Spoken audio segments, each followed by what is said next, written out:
All right, we are back with another Thursday truck news, and today we're going to start this one off with Mazda actually has a CX-50. They got a new package out for it, Venza package or something I will show you. But anyway, they're trying to make it more like a Subaru, as far as some off-road goodies here for this kind of stuff. But you can see 3,500 pounds towing capacity. That's pretty impressive.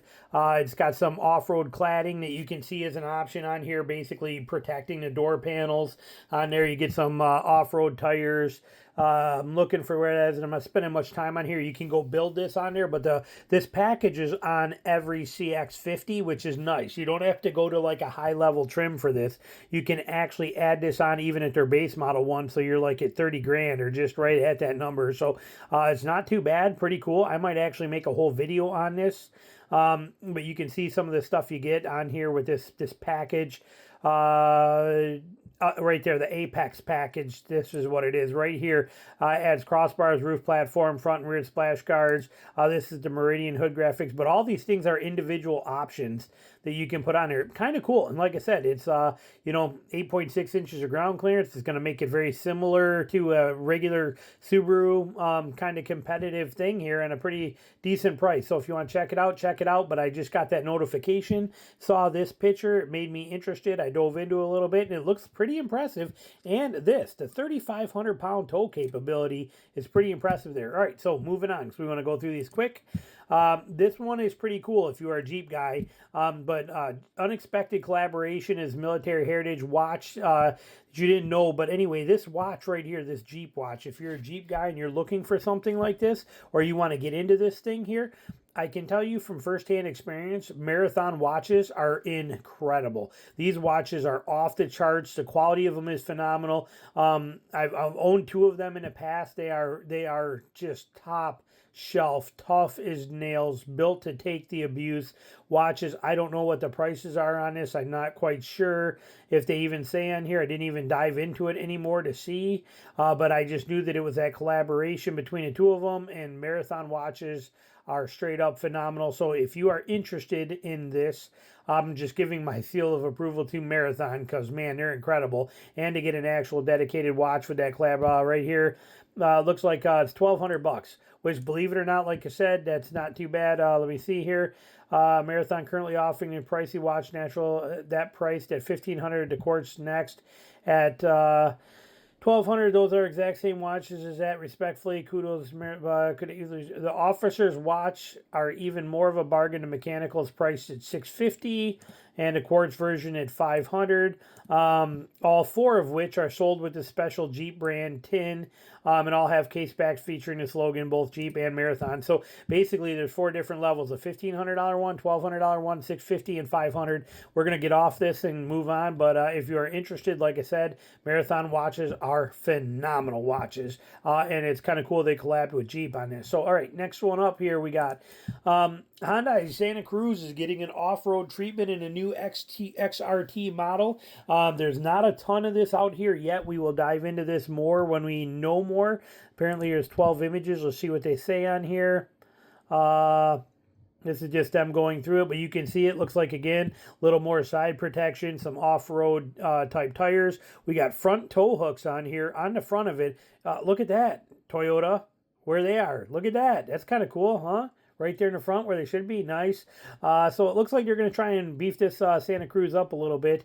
It doesn't look like I'm seeing much difference in approach, departure angles, but people aren't buying these vehicles for that. They're buying them to be able to handle fire roads, two tracks, a little adventure and things like that. And you might get into a little bit of muddy or some, a couple little obstacles to be able to get through it. That's what they're looking for with this, and they probably nailed it. So I'm pretty excited to see what this is about. I will probably do a full deep dive video on this truck once we find out more information on it, but it looks pretty impressive. Got a more aggressive grille on it, it looks like, on here. So interesting. Again, things that we will dive into. Here it is right there, different colors. You can see a little bit of the different comparisons on here, but we will dive deeper into this here. There's a standard. Here's the XRT. Again, we'll get into that one more at another time, and I'll actually dive right into it because I do like the idea. And these little unibody pickup trucks are hot as can be. People love them. They may not work for what a lot of us want, but they are perfect for what they are intended for.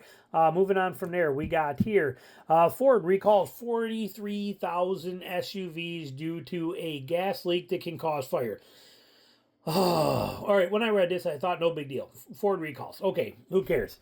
There is a bigger problem here. This just goes to show you, and you've seen in every news feed I have, I am mad at Ford as a business because of how they treat their customers. Ford is ruling in recalls. Ford is ruling in lack of customer satisfaction. Ford is the one that cannot build anything right without all kinds of problems, and they just don't take care of their customers anymore. And here's a perfect example of that.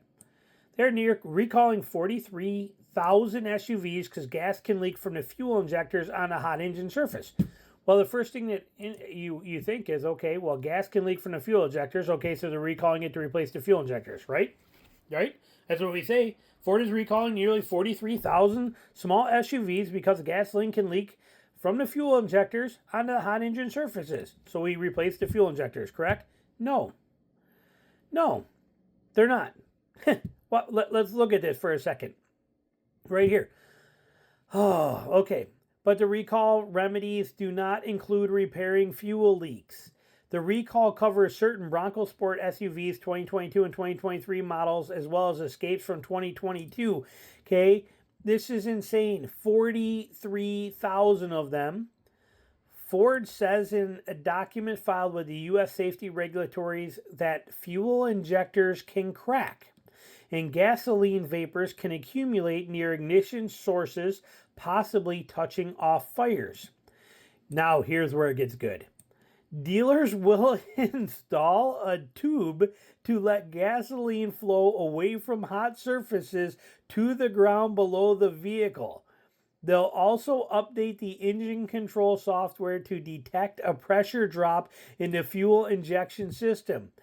If this happens, the software will disable the high-pressure fuel pump, reducing engine power and cutting temperatures in the engine compartment.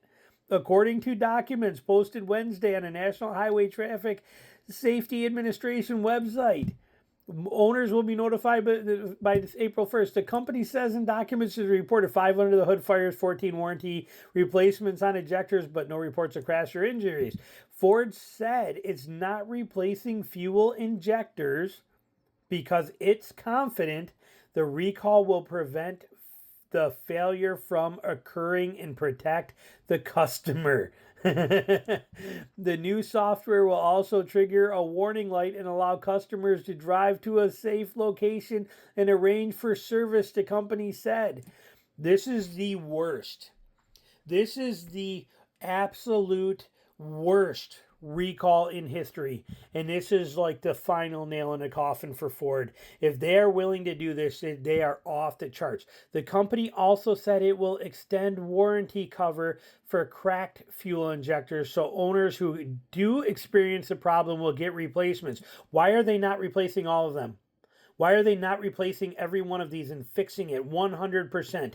Why? This is the worst I've ever seen. Not staying on this any longer, but Ford, in my opinion, let's say on a scale of 1 to 10 when it comes to customer service and quality and all this kind of stuff, 8 years ago, Ford would have been about an 8. Last few years, they've been about a 4 to 5. After seeing this alone right here, too, now I'm putting it at about a 2. Okay, this is huge. This is the most disgusting thing I've ever seen done by an automotive manufacturer in my life. All right, moving on from there. What do we got here? We are there. Let's go to this one. Ford CEO says inventories will remain disciplined. Here's another thing that Ford does. That's basically Ford is not, they have no interest in customers or consumers. It is all profit margin for them and they don't care. So what this is basically telling you is, for here, following several years, for several years following the pandemic, automakers struggled to build new vehicles amid numerous supply shortages, issues, all kinds of things. However, some companies have since turned the proverbial corner and inventory has now quickly risen back to normal. and in some cases higher than normal levels. Okay, we get that. But this has prompted automakers like Ford to consider strategically scaling back production to keep inventory levels in check.